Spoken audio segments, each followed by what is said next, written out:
Hey everyone, Pastor Kyle here. Hope you're all doing well. Our reading for today is from Genesis chapter 17, verses 1 through 8. And in this passage, we get an early glimpse of God's plan for restoring all things. And he's going to do this through making a covenant with a man named Abram or Abraham. And this covenant is all based on God's promise to Abraham. In other words, it has nothing to do with what Abraham does. It's all based on God's grace and on his promise for Abraham.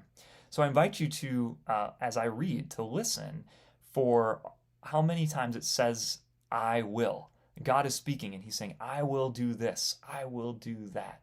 God is promising to covenant with Abraham and to work his salvation through him. And of course, that promise extends to us as well because of what Christ has done on the cross for us. So I invite you to listen along as I read Genesis 17, 1 through 8. When Abram was 99 years old, the Lord appeared to him and said, I am God Almighty. Walk before me faithfully and be blameless. Then I will make my covenant between me and you and will greatly increase your numbers. Abram fell face down, and God said to him, As for me, this is my covenant with you. You will be the father of many nations. No longer will you be called Abram.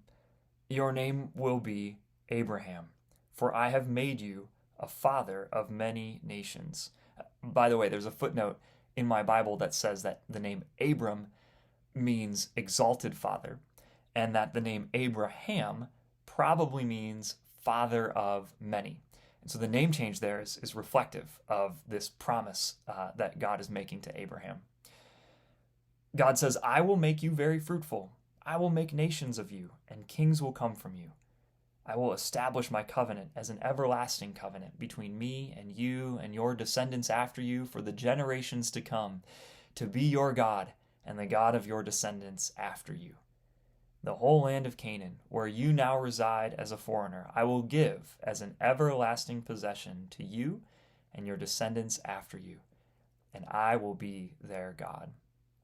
Our God is a God who promises to be with us and who promises to work on our behalf, to restore all things and make all things new.